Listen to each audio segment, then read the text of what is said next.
Let's go. Started back rocking the brown. Ever since we've been knocking them down. Baby said she wanna go to the game. Taught her how to say Padres gang. Started back rocking the brown. Ever since we've been knocking them down. Mitchell and Ness with the old school name. All of the homies holler Padre gang. Yeah, that. And good day, everybody. Welcome to episode 161 of the Talking Friars podcast and YouTube show. I'm your host, Ben Fadden, today to talk about the Padres and the Cub Series that just got done at Petco Park. It feels like it's the weekend for me. I'm coming back from New York, but it's not the weekend. It's actually Wednesday. So the Padres' next series is against the Atlanta Braves. But this series against the Cubs, 3 games, they lose 2 of those 3. In a series that they probably should have won. Game 1, they get shut out by a guy that doesn't throw high velocity. Game 2, they nearly lose that game. They were, you see in the title here, a few feet from being swept. That's what it was. They lost today, recording this going live on Sunday, and then they lost on Friday. Or excuse me, not Friday. See, I keep thinking it's a weekend. They lost on Monday. And then Tuesday, yesterday's game, they almost lost that game.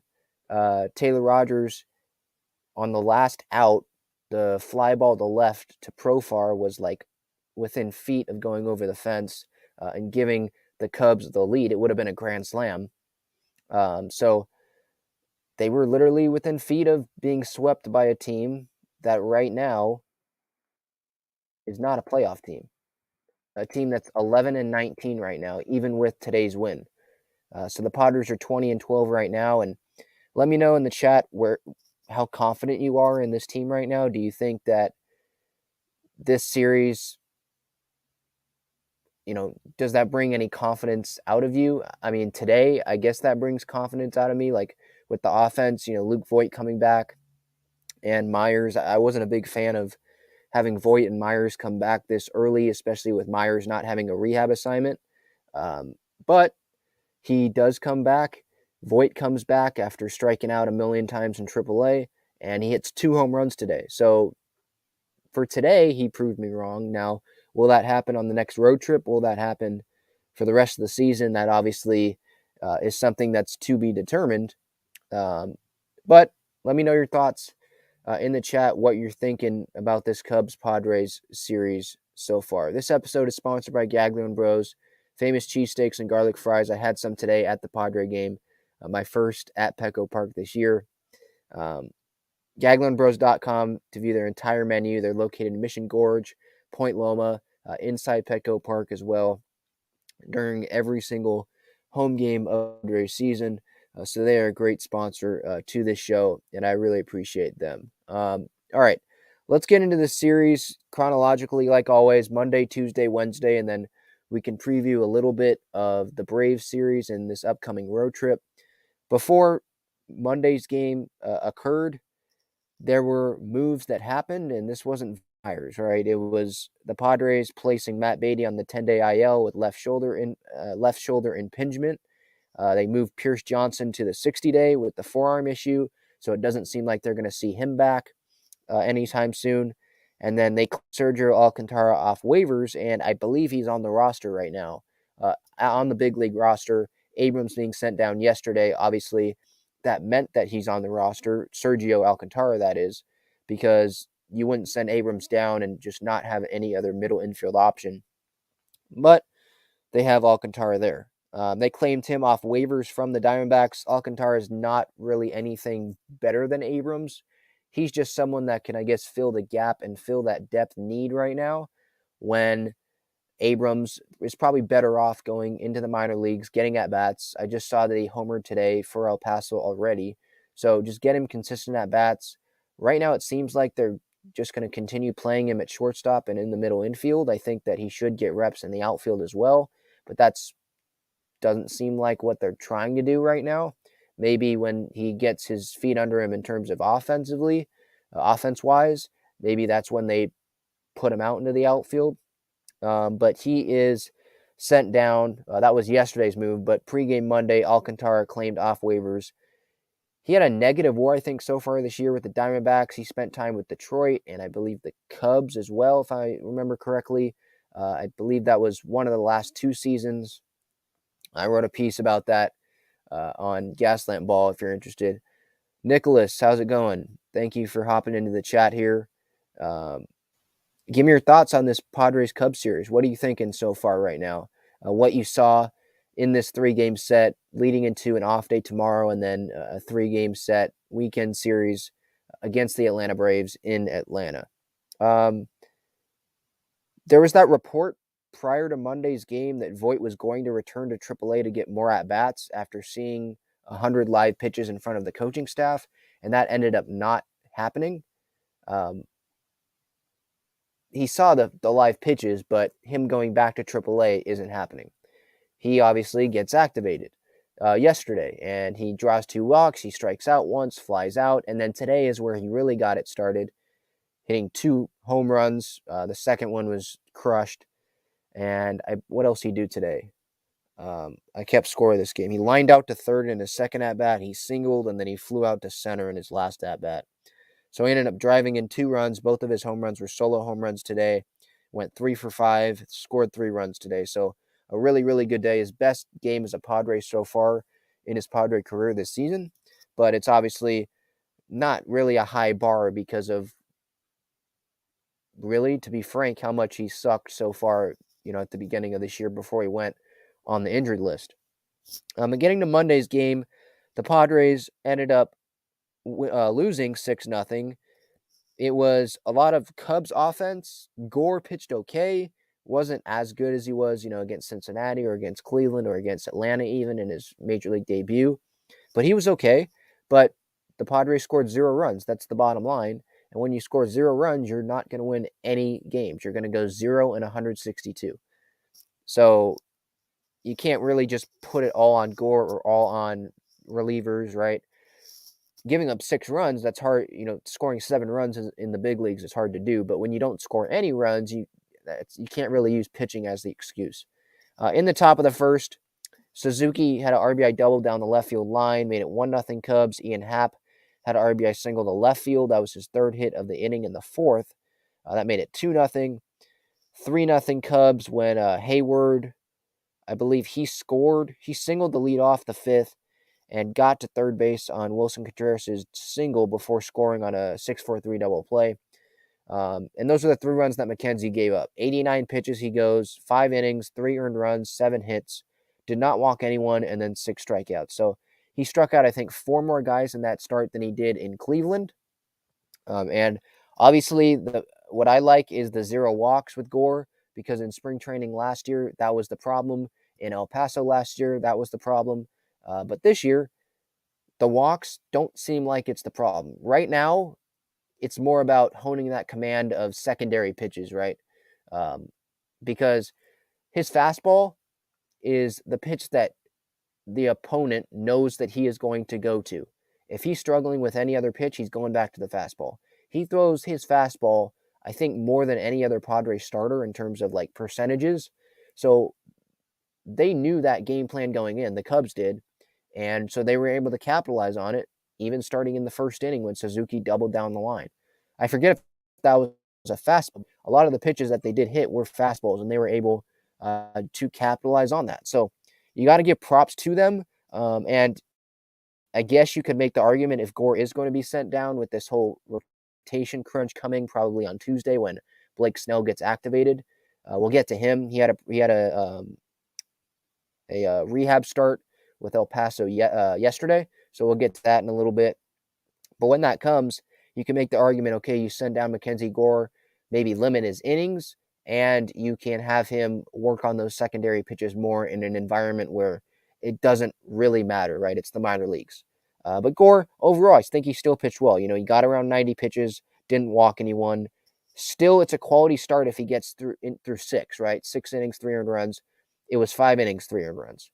So overall, I think it was pretty good, but the offense, they didn't score any runs. In the bottom of the 7th, Manny was on first with 2 outs, and Kim was robbed of a single to center field by Hayward. That was just that kind of night.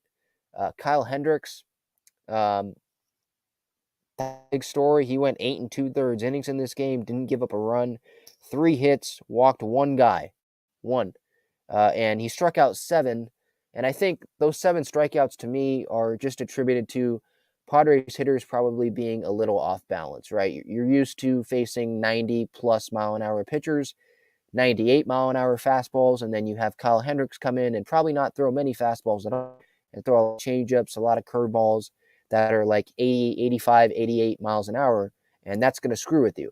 But they had 8 2/3 innings to adjust to that, and they couldn't do it. So it was a little flashback for me in terms of Kyle Hendricks going back to 2016 when he had that ERA under 3. Um, it was kind of embarrassing also when you look at Hendricks not being that fireball pitcher, and you add it to the fact that you didn't score any runs on Tony Gwynn's birthday when you had Tony Gwynn Jr. catching the first pitch from his mom, Alicia. You had Anisha, the daughter of Alicia and Tony, singing the national anthem. You had the jersey giveaway, sellout crowd, and you score 0 runs. You lay a complete dud, just a complete egg. And so that was frankly embarrassing in terms of Monday night's game, but I guess you have to just flush it down the toilet. 19-11 was their record after that game. And then they moved on to Saturday's game, and they ended up winning, but it wasn't in, let's say, great fashion. I'll put it that way.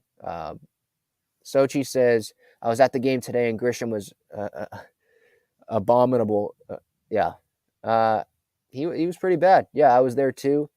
That's just how it's been, though, right? That's just how Grisham has been the last few weeks. He's just kind of been lost. And is it, surprising? No, if you're watching his at-bats.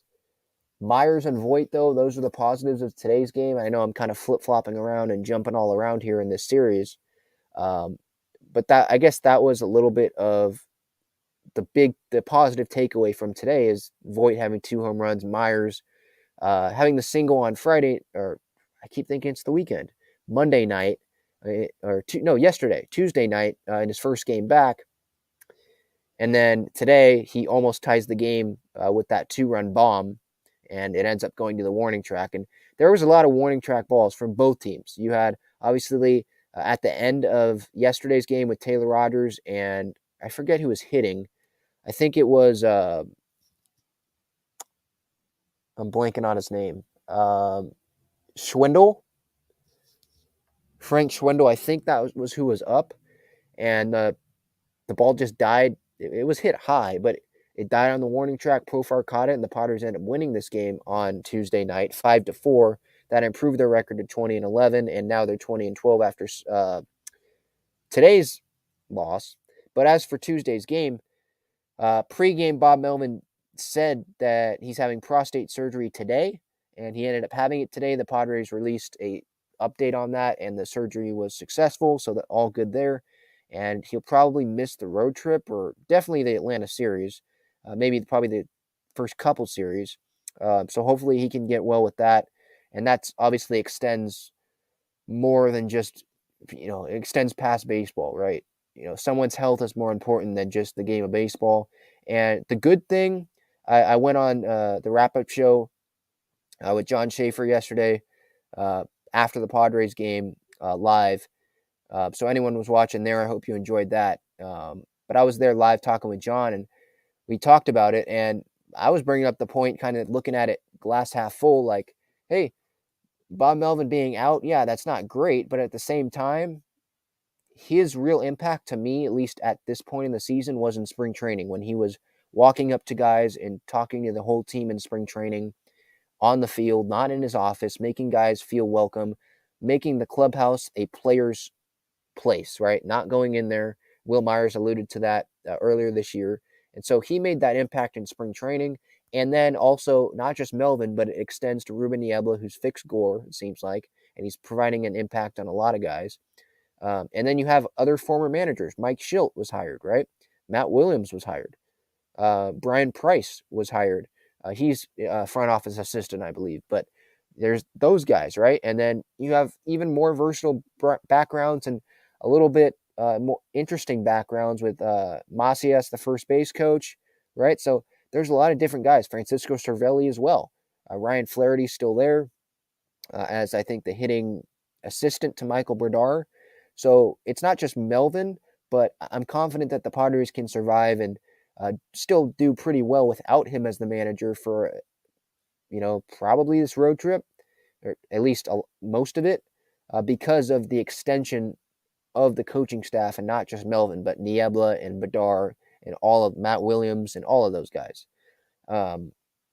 So that's a little bit about the Bob Melvin news. Voit and Myers were reinstated before yesterday's game. Abrams went to AAA. Thompson was DFA'd. So I think Thompson's going to have 10 days. The Padres will either find a trade, or they will option him or release him or whatever.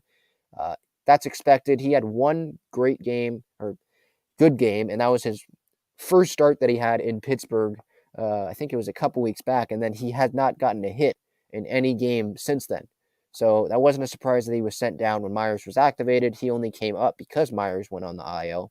So it seemed like it was going to be a short stint anyways, and that's exactly what it was.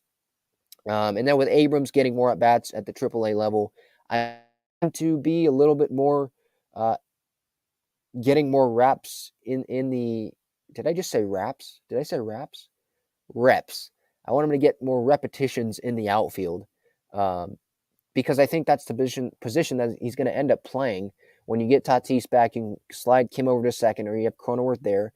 You have Hosmer at first. You have Voigt hopefully hitting, DHing. So you need if Abrams is going to hit, like he's already gotten off to a good start in El Paso today, he's going to play the outfield, right? So give him some reps in the outfield. If you want him to get comfortable in AAA hitting-wise, and you just want him to focus on middle infield until he's comfortable hitting, and then you can expand him to the outfield, okay. But I would even push against that argument a little bit for me as well, because it's AAA. The games don't actually matter. You're just trying to develop your top prospect. That's what matters at the end of the day. And part of that development is playing the outfield, in my opinion. But he was sent down, so hopefully it's all about development, and Bob Melvin believes he's going to come back up and impact the team. And then Voit and Myers, I was surprised that they were reinstated this early. Voit striking out a million times in AAA, not getting a hit, and he sees 100 pitches in front of the coaching staff. They're supposed to send him to El Paso, and then all of a sudden they pull a whole 180, and they say, no, we're not sending you to El Paso. We're actually going to activate you on Tuesday night. That didn't make a whole lot of sense. He got out of the gate a little bit slow there in that first game, but then he proved me wrong in the second game. Now, today was only one game, but hopefully that continues. I'm not expecting him to hit 2 home runs every single game, but the power was there. I was at the game, so I haven't even looked at a replay of if those Voit home runs were on fastballs or not. I totally forget. I could look that up right now, actually, just to see if those were on fastballs. Because if they were, then it's not surprising that Voit was able to crush it. The second at-bat, the second home run was a fastball. I just pulled that one up on my iPad here. And then the first one, let's see here. The first one in the second inning was a breaking ball, but it hung right down the middle. And what I'm talking about with Voit is those breaking balls right down the middle, he's going to hit. That's not a surprise. It's the breaking balls that are actually placed well where he is just lost, simply lost. And that's my concern with him. Myers, I'm not too concerned about. We kind of know what you're going to get out of him. We know what we're going to get out of him. He's more athletic than Voit. He can do more things than Voit. So that's good news. And it seems like he didn't really need, those lengthy rehab assignments. He hit one to the warning track today. He legged out a single in his first at-bat yesterday to drive in a run, which ended up being crucial because they won by 1 run. So I'm not too worried about Will. It's more about Voit and like his approach. Has he changed that at all? It doesn't look like it. And with the breaking balls, what will he do with those breaking balls that are actually placed well? It's one thing to hit it when it's down the middle, like that second inning home run he hit today, but can he do it when it's actually placed well? But getting back to Tuesday's, Padres win this one 5-4. They should have won it maybe 5-2, 5-3. There were some errors. It was a lot of errors. Clevenger pitched well. 4 1/3 innings, 2 earned runs, 6 hits, 2 walks, struck out 6. He gave up 1 home run, which shouldn't have been a home run. The home run he gave up Jose Azocar should have caught the ball, and it pops out of his glove and over the fence. So that's on Azocar. That should have been an error, but it ends up being a home run. And then there was one where a run scored where Nola tried to pick off a runner trying to steal third with a right-hander in the box. And, as a catcher, you probably shouldn't do that. That makes it harder. You're going to try to be Superman, and that's what he did. And he threw it past Manny into left field. A run scored. So that's 3 runs right there that Clev should not have had on his total in terms of runs allowed. But he still battled. I sound like Jace Tingler saying battled, and I know you don't want to hear that word ever again, so I'll stop saying that. I'll stop saying the B word for Padres fans. But with Clev last night, I was really encouraged with what I saw. I was talking with John Schaefer on the wrap-up show last night after the game, and you can go watch that after this if you want to on that YouTube channel. I like the jams that he got out of. I don't like him getting into the jams the first and second inning where I think it was second and third with no outs, and he got out of it in the first inning, and there was first and second, and he got out of that. You would prefer to be 3 up, 3 down, right? Obviously. But he was able to get out of those jams, not with like long flyouts, but with choppers back to him and getting guys into a pickle. Too many throws will not pickle, but stuff like that, right? Getting choppers back to the mound, soft contact, strikeouts, where minimal damage or no damage literally at all can happen. So I liked what I saw out of Clev. And then one of his teammates, Blake Snell, was on a rehab assignment in El Paso last night. He went 5 innings, gave up 1 earned run, 3 hits, did not walk anyone, 7 strikeouts on 59 pitches. So I was talking to John last night on the wrap-up show, and I thought that the next start is probably going to be Tuesday in Philadelphia when he gets activated. So will Gore be sent down? That's something that might happen. Definitely is a scenario that might happen. Will it be Lamet that gets sent down or DFA'd or traded? I think that's a possibility right now, the way that he's struggling.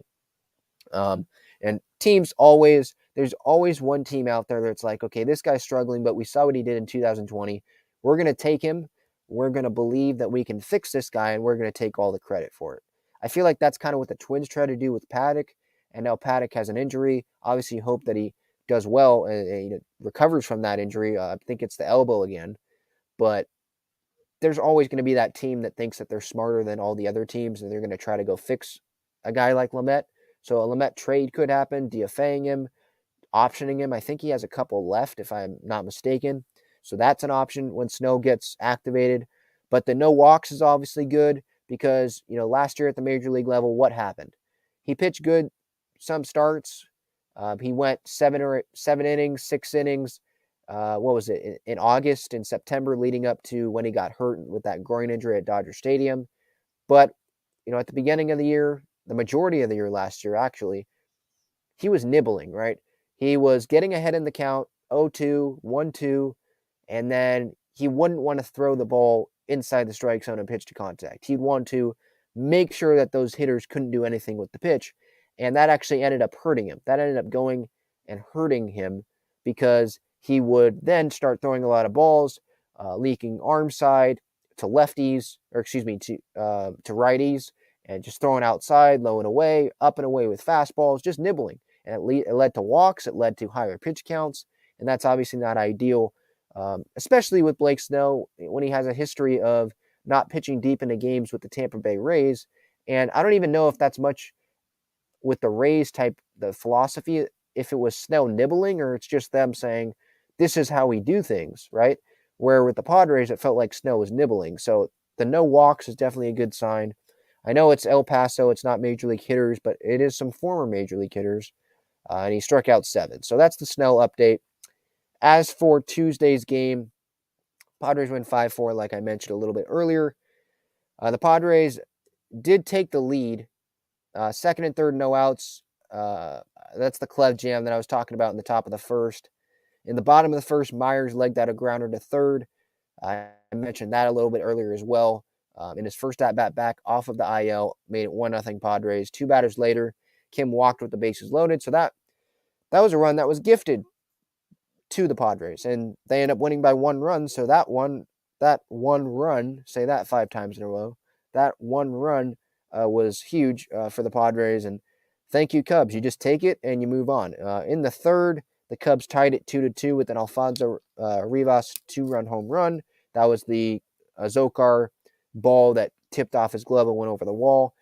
Nola had an RBI single, but then he, ended up tying the game back up because he made the throwing error, and that allowed the Cubs to make that game tied 3-3. In the sixth, 4-3 Padres was the score after Nola doubled. He was popped off the bag, so he didn't actually contribute to that fourth run. But two batters later, Manny had an RBI double down the left field line, scoring Jake Cronenworth, who doubled right after Nola did. So if Nola, that stupid replay rule where you're sliding into second base, it's a pop-up slide, and he's safe, obviously, but he comes off the bag because of his momentum, and he's just trying to make the safe play, and he pops off the bag. He's technically out, but come on, he's not really out, but they call him out. If that replay rule was not in there, the Padres would have had another run on the board because Nola would have been at second base for that Cronenworth double. Nonetheless, though, they took the lead there. Hosmer had an RBI single. That made it 5-3, and that fifth run ended up being the big run because they ended up winning 5-4 because Taylor Rogers in the ninth inning made a lot of Padre fans sweat. He made a lot of fans be like, okay, what the heck is going on here? Taylor Rogers, I was talking with John Schaefer last night after the game, and I'm not worried about him. Obviously, you're allowed to have a couple bad outings, right? But what I will say is that doesn't mean that last night wasn't terrible to watch or, maddening to watch. Sliders being thrown 10 feet outside, just rockets. Obviously, the last out, the fly out to left, Profar right on the warning track. I mean, who thought that ball was not gone? Or who thought that ball was not gone off the bat? Like, it felt like that ball was gone off of Schwindel's bat, but it ended up staying in the yard. Maybe the marine layer helped. But 2 outs, bases loaded, and Rogers, that was the fly out to left. But getting the bases loaded, giving up the RBI single to Ian Happ, that's not what you want to make it 5-4. And how many pitches did he throw last night? Let me check. He threw a ton of pitches. He didn't pitch today, obviously. 28 pitches he threw yesterday. That's a lot. Wilson threw 24, but Rogers 28. That might be the most pitches that he's thrown this year for the Padres, or maybe not because he tried for that 5-out save against the Dodgers. Was that game last month? I forget, but the Dodger game at Petco where Trey Turner hit the double off the wall off of him, and that he tried to get the 5-out save and he couldn't do it. But I'm not worried about Rogers, but it definitely made Padre fans' hearts beat faster when that ball was hit with 2 outs, bases loaded, and it's like, are you kidding me? A grand slam, the Padres are going to lose this game like this? And if they would have lost the game, to be honest, you're telling me that you're saying that the Padres deserve to not lose that game? Like, they made a lot of defensive mistakes. There were times where they could have come up big, and they didn't. I know Manny and Hosmer did, but there were still times earlier in the game, right? And then you even fast forward or go back to Friday's game, and you get shut out. So it's not like these first 2 games, like they totally fully deserve to win these games. Definitely not the first game. And then the second game, with the defense, you can make the argument that they shouldn't have won this game. The Cubs gifted them a run with the Ha-Seong Kim bases loaded walk. So it says here in the title here on this YouTube page here on the bottom, a few feet from being swept, because that's what it was. And so, yeah, they lost the series. That's bad. But I also want to point out that they almost got swept, and that's even worse, to a team that is not going to make the playoffs. And like I mentioned at the top of pretty much this episode, is they lost a series and almost got swept to a team that's 11-19 right now. So that's pretty embarrassing. And they didn't have Marcus Stroman pitch. He's on the IL. They had Kyle Hendricks flashback to 2016. It's just not a great look, with the Cubs. Playing the Cubs, you should win that series. You're playing at home. And it's especially, this 15-game stretch that I brought up, a few weeks back before this road trip and then this homestand started and then finished earlier today. You got to win these games because this next road trip that's coming up, and we'll get to it in a little bit, it's playoff teams. And then they come back for the homestand at Petco, and they have to start the homestand with the Brewers, which seemed like another playoff team with a great rotation and probably a better lineup this year than it was last year, even though they smacked around the Padres pretty good, if I remember correctly. I know they smacked around Paddock. I know he's not on the team anymore, but they smacked him around at Petco last year. But moving to Sunday's game, the Padres end up losing this one 7-5 to the Cubs, and that was the series finale. In my recap video that I posted this YouTube channel, the Twitter, the TikTok, that was live or not live, but I recorded it from inside Petco Park after the final out was made. My takeaway was from Luis Garcia being bad, Nick Martinez being bad in the fourth inning. I think they combined, Nick Martinez and Garcia combined 6 runs in the fourth and the eighth innings. Those 2 innings combined. That wasn't good. Martinez, yeah, okay, he gave up the home run to Wilson Contreras. Okay, but then after that, I was encouraged from what I saw before the fourth inning happened. Like, he seemed like he was pitching pissed off, and the changeup was working, the curveball was working. He was striking out guys even with the fastball a little bit as well. He had he struck out 3 guys in a row at the end of the first and going into the second inning. And then he struck out 2 guys to start the third. He struck out another 2 guys in the fourth, even though he gave up those 4 runs. And so he ended up with 8 strikeouts. He goes 4 innings, Nick Martinez, 5 earned runs, 2 walks, 8 Ks, 4 hits. And ends up giving those 4 runs up in that fourth inning. And obviously the Contreras pitch wasn't placed very well. And you want to limit that inning. And you also have to remember that this isn't, Chaminade or Joe Musgrove we're talking about. This is ideally the Padres' 7th starter, right? Darvish, Musgrove, Manaea, not in any order, just naming names. Darvish, Manaea, Musgrove, Clevenger, Snell, Gore, and then Martinez after him, right? I'm not including Morajón or Baez or any guys like that, but those guys, you think that Martinez is the 7th starter. So you can't get your hopes up and say, oh, man, okay, he gave up 5 runs today, in that inning. Man, throw this guy to the moon. He's the 5 starter. He's going to struggle at times.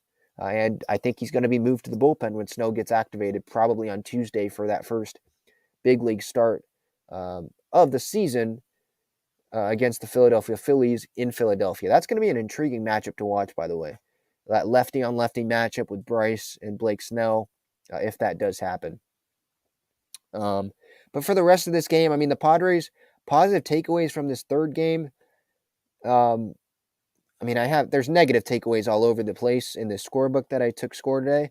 And we'll get to that. But the positive takeaway is, Myers hitting that ball in the warning track. I know it didn't get out, but that was a pretty good swing on it.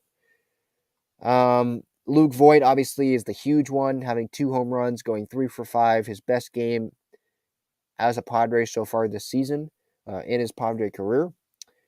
Those are his first 2 home runs as a Padre. Manny Machado, he's extended his on-base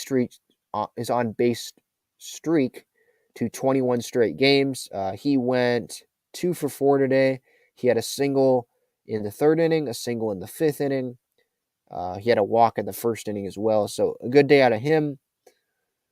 I'm just trying to find any other positive takeaways here from the offense. I mean, it's really Manny and Voit, and then a little bit of Myers. Profar with the triple in the first, that was good. He lined out to second base in the fifth.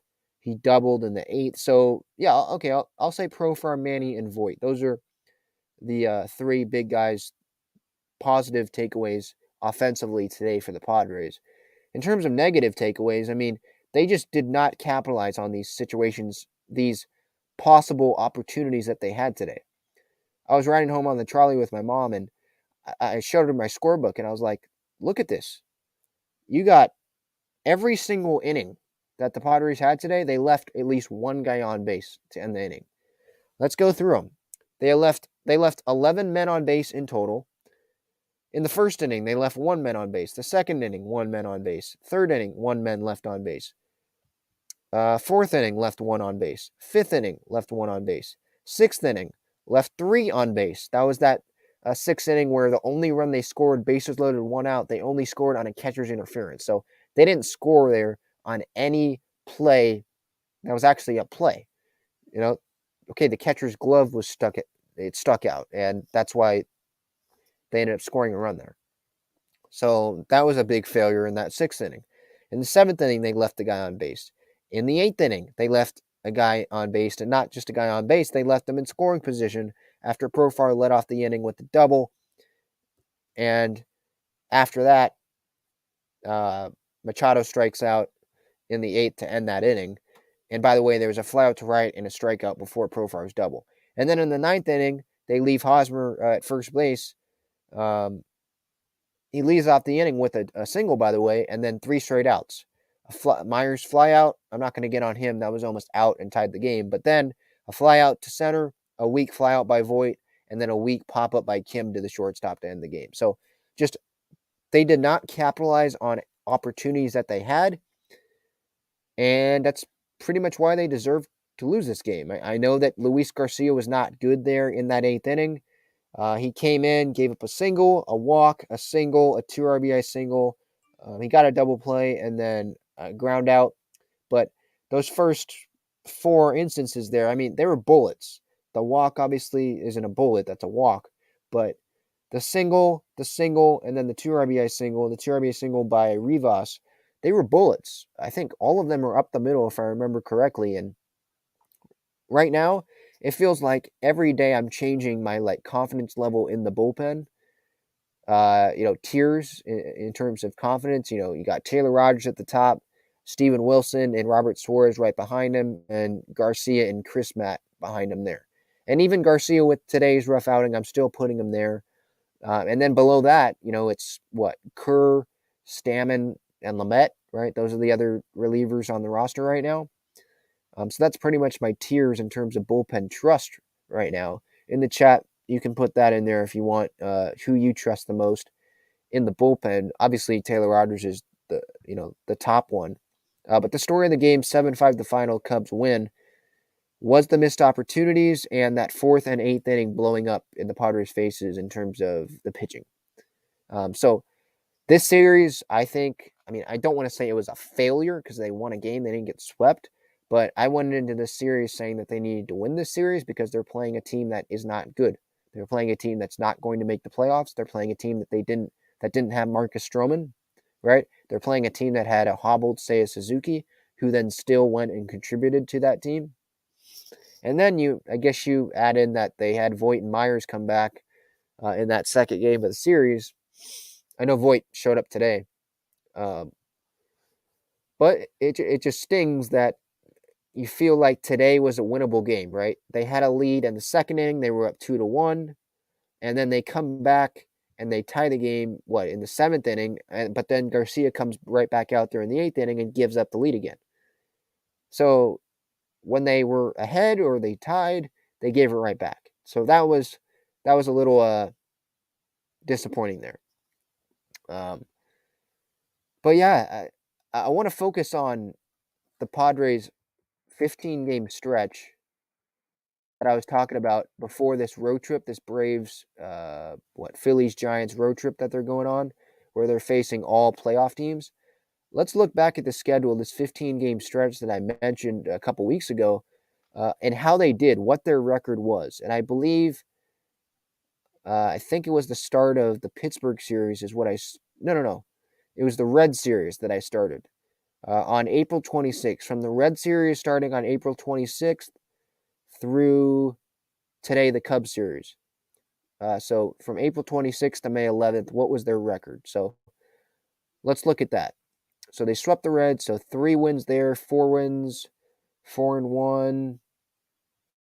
I'm just doing this right now live right here, so bear with me. 5-1, 6-1, 6-2, 7-2, 8-2, 8-3, 9-3, 9-4, 10-4, 10-5. So they went 10-5 on that 15-game stretch against the Guardians, the Pirates, the Marlins, the Cubs, the Reds, non-playoff teams. And so I'll take that.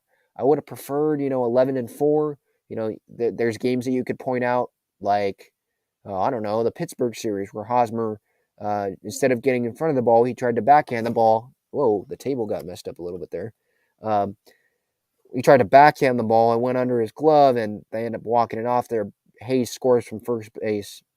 That's a game they should have won, right? They had a lead in the 8th inning, they had a lead in the 10th inning, and it got away. So you'd like them to be 11-4 in that 15-game stretch, because now you got a tough stretch of games, not just this road trip against teams that figure to be in some sort of playoff race right this year. But you also got, at the beginning of the next homestand, a playoff team, in my opinion, in the Brewers. So let's go through this stretch. So the Padres are playing. You got the Braves for 3 games, Phillies for 3 games, Giants for 3 games for that road trip, and then 3 games at home against Milwaukee before you play Pittsburgh at home. So talk about a doozy of a schedule there. And then you have to play St. Louis and then Milwaukee and then the Mets. So that's another stretch of 3 series there after the kind of layup Pittsburgh series at home, where you're playing tough teams. So we're going to see what the Padres are made out of, right? We're going to see if this team can stay with the Dodgers and the Giants, over this stretch of, 2-3 weeks here against pretty tough opponents. They had the Reds and the Diamondbacks and the Pirates and the Guardians and the Marlins and the Cubs. Now they do against the Phillies and the Giants and the Brewers and the Braves, right? They split that 4-game set against the Braves earlier this season. And it's only 3 games, so they can't split the set. Do I expect the Padres to win, to go and win this Brave series in Atlanta? I don't know if I expect them to. Maybe that's too high of expectations coming off this series. But I'm just trying to look at the matchups, what we got here. So Darvish against Max Fried. That game's on Apple TV Plus, so a lot of people aren't going to be able to watch that. So that sucks. But matchup, so that's not a gimme game. Saturday, the pitching matchup is Manaea and Morton, so that's another good pitching matchup. That's not a guaranteed win. And then they have to face Kyle Wright on Sunday with Musgrove going. So, and that game's on Peacock and NBC, I think. So that's a tough series to win. So I'm not going to say that I expect them to win the series. I expect it to be close because of the pitchers that are going in the series, Darvish, Manaea, and Musgrove. But I can't say that I'm going to expect them to win the series based on those pitching matchups that I just read off there. What are your thoughts? Do you guys think that the Padres should win this Atlanta series? And then going back to that 15-game stretch, going 10-5 there against those non-playoff teams, essentially. I like that they went 10-5, but I'd prefer that they would have went 11-4 or 12-3, right? There'd been a couple games where they had leads and they didn't end up winning those games, right? The Pittsburgh Saturday night game and then that Cleveland game, it was the second game of that doubleheader, I believe, where they had leads, and then Hedges had that bloop single and Naylor came through and tied the game. And then Kwan had that walk-off single, right, in extra innings. That's a game that I think that they should have won as well. So, to be honest, 12-3 is probably what they should have done there, but I'll take 10-5, right? You win 66% of your games in a 15-game stretch. You got to take it. All right, let's go through some comments here. I appreciate everyone for tuning in here live to the Talking Friars podcast and YouTube show, episode 161. The Padres nearly get swept by the Chicago Cubs at Petco Park to end their 7-game homestand and finish off that 15-game stretch 10-5. Nicholas says he likes the continued production from Manny and Haas. I think Voigt might be turning it around. Disappointed with Grisham and Cronenworth. I'm disappointed with Grisham, not as much. Well, actually, more disappointed in him than. No, actually, I'll put it this way. I'm more disappointed in Cronenworth than Grisham because Cronenworth was an all-star last year. He's hitting leadoff. You expect more of him than Grisham. But it's fair to say that you're disappointed in both of them. My question in terms of that is, will Haas's production continue? Will Voit actually turn it around, or was today, he just hitting a breaking ball down the middle, out of the park, and a fastball down the middle out of the park, which we knew that he could already do. So is that what it really was?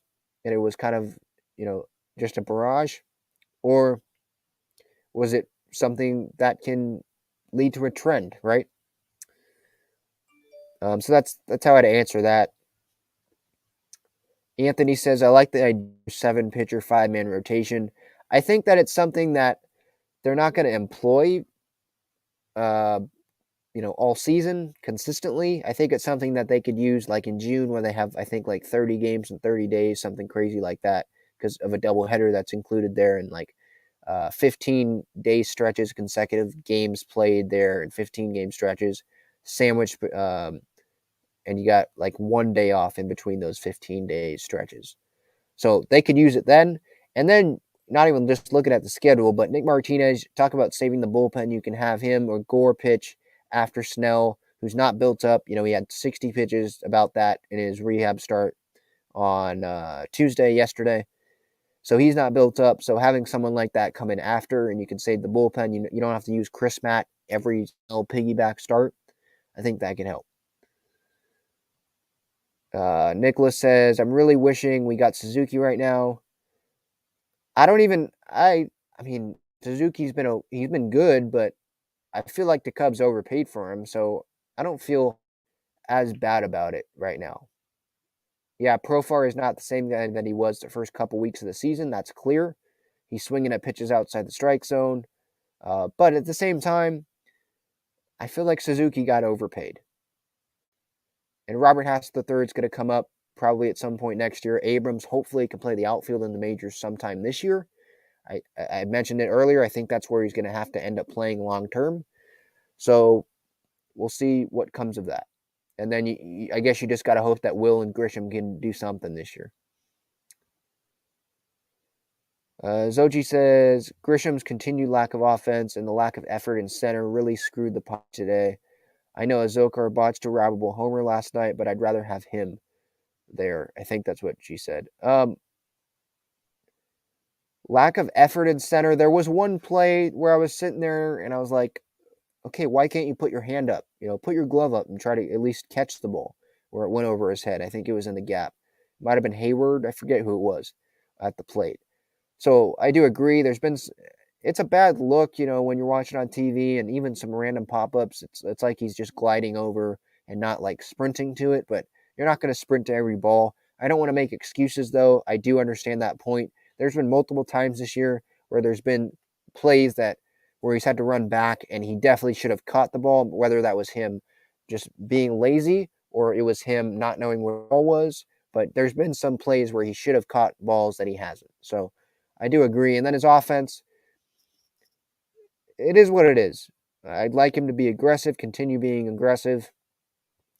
Eric Hosmer is just better, says that Grisham needs to be replaced by Azokar. I mean, is Azokar that much better than Grisham, And I don't know if the Padres believe that Azokar could be a long-term answer in the outfield, and I think the Padres are still holding hope out that Grisham can be that guy for the Padres long-term. Let's see here. Sky says Myers was swinging at a fastball up at his head like Alfaro. Yeah, I mean, yeah, I know that he was swinging at fastballs up, but what do you want him to do? Not be aggressive? Like I'd rather him be aggressive than not be. Jerusalem says, I think when they're placed well, his good eye will get him a walk. These homers will boost his morale on those balls he can get to. And we saw that with the warning track ball, right? If that was a night game, well, actually, no, because it was a day game. The ball probably flies better in a day game. Scratch that thought. Forget I was going to even say that. Are you talking Jerusalem? I think you're talking about Myers with the walks, his good eye. I like Myers being aggressive. That's just me. Because we know he's going to strike out. We've seen that for the last, 4 or 5 years, a long time. I remember going to Sunday games in 2016, 17, and he's striking out 4 times a game, and he's their best player. He's just going to strike out sometimes, and every guy is. I'd rather him be aggressive and swing than strike out looking like I believe he did at least once today. Yeah, in the 6th inning, he struck out looking, 4-pitch strikeout. And it was a pitch that he knew. And all these strikeout lookings that he has, it's like immediately he goes right back to the dugout. He knows that he messed up. And then Sochi says, today's lineup minus Grisham was enough to produce 5 runs and leave 1 million runners on base. Padres will be fine. Just stick to a lineup that works. Don't repeat what Tingler did last year. I mean, was the lineup... Yeah, it was enough to produce 5 runs because they produced 5 runs. But you got to remember that Voit 2 home runs today. He's not going to hit 2 home runs every game. He's not going to hit a home run every game. So you take that out. Is it really that great of a lineup that can produce 5 runs every game? I don't think so. We saw it on Monday. Shut out by Kyle Hendricks, who is past his prime. JD's third says, Tatis won't be and is not the savior for this team. I mean, won't be the savior? Yeah, he's not going to save the team completely, right? It's one player. It's not the NBA. But have you watched Fernando Tatis Jr. play baseball? There was a kid on the Jumbotron today at Petco with a shirt that said Fernando Tatis Jr. is good at baseball. Like, this guy had a 6 WAR last year. He probably should have won the MVP if I were voting. And is it biased? Sure. But he went to the outfield after having subluxations on his shoulder so that he could be in the lineup. Switching positions, he played well in the outfield. Then he went back to shortstop. And, oh, by the way, suffering all those injuries, missing like 30 games in the season but due to those injuries, he still hit 42 home runs to lead the National League in home runs. So this guy's a really, really good player. And I think they're going to bat him leadoff when he comes back, hopefully in June. So he's not going to drive in a ton of runs probably. But you can't tell me that he won't help the team. Him not being the savior, I guess I can agree with because it's not the NBA. But he's going to help the team pretty significantly. You're not going to have Ha-Seong Kim in the lineup every day if you don't want to. You're going to have an MVP in the lineup every day at the top of the lineup instead of having Profar hitting second. What is his batting average right now? Let me look that up. Started out red hot, and now he's batting 175. And he's the 2-hitter right now. So having Tatis back, you take Profar out of that spot. You have Tatis hitting first. You probably have Cronenworth hitting second. You have Manny hitting third. Hosmer fourth. Voigt fifth. And then after that, you kind of puzzle it together, whether that's Profar, you want to go Nola or Alfaro, or if Camposano comes up at some point, and you just mix it together then. Myers after that, obviously. But it definitely helps the lineup a ton when Tatis gets back. Sochi says, JD doesn't even know what's going on when he watches a baseball game. Look up Fernando Tatis Jr. stats last year. And I think you'll change your mind. Well, you won't change your mind because I know in today's day and age, you have a thought. You're not going to change your mind regardless of what anyone says because people are just stubborn nowadays. But I mean, I can read you some of Tatis' stats last year. Even though he missed some games with the subluxations and all that, last year, he still played 130 games. He led the league in home runs, 42 home runs. He nearly had 100 RBIs. He stole 25 bases. He had a OPS of 975. League average OPS plus is 100. His OPS was 66. He was an all-star, top 3 in MVP. He won the Silver Slugger for shortstop. I mean, I could go on and on and on. He's going to have a very significant impact. He's not going to save the team. If he does really well and the bottom half of the lineup doesn't produce at all, okay, then we're going to still have the same problem. But when he comes back, everyone moves down. And that's one less hole in the lineup that is going to be on the bench. It's not going to have to play every day. All right.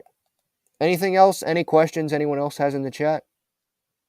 My sister Danielle's right here. Danielle, you have any questions? No? You like how Manny's playing so far? I really do. You really do? Yeah. Yeah, Manny is the MVP so far right now. I think. Nolan Arenado my butt. You can go win that April Player of the Month award. And meanwhile, Manny has a 2.7 WAR already, 7 home runs. He's hitting .379.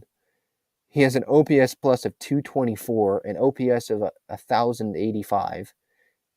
I mean, this guy's just amazing right now. A 21-game on-base streak. Best defensive third baseman in the league. He's the MVP right now. All right. I think this will do it. They have an off day tomorrow. The Kurt Bavacqua interview, for anyone that missed that is out in episode 160 on the podcast. I cannot talk. Podcast platforms and on YouTube. Talked about a lot of stuff. Grisham struggles, Voigt struggles before the 2 home run game today, obviously. The umpiring. What else? His career, the 84 World Series home run. Some brawls that he's been in, that Braves brawl where they had 3 different fights in one game and fans attacked him. The Tommy Lasorda thing where he called Lasorda a fat Italian if he regrets that. And then he actually told me a story about how he actually caught the Lasordas off guard when he called them. He called their house phone. So that interview's up as well. Episode 160. So I hope you enjoy that. Sochi says, I think this is a question. How about this lineup versus lefties? Tatis leading off, Kim, Machado, Voit, Hosmer, Profar, Alfaro, Myers, and then Azócar. The way that Grisham's hitting, I'd be fine with Azócar hitting against lefties. Cronenworth is going to play every day, though. That's where I disagree. You say Crony plays against righties. He's going to play against everyone. Like, he was an all-star last year. Kim, it's not like Kim is substituting Cronenworth right now in terms of production. Kim, yeah, he's been doing better, but it's not like he's playing like Manny right now. So they're going to play Cronenworth. They're going to continue playing Cronenworth, even when Tatis does come back. Having Cronenworth on the bench, I don't think is smart. He just does too many things defensively as well. Like, if you're saying against lefties, you want Hosmer against lefties, he doesn't hit. I don't think he hits as great against lefties as righties. And Cronenworth plays better defensively at first base than Hosmer does.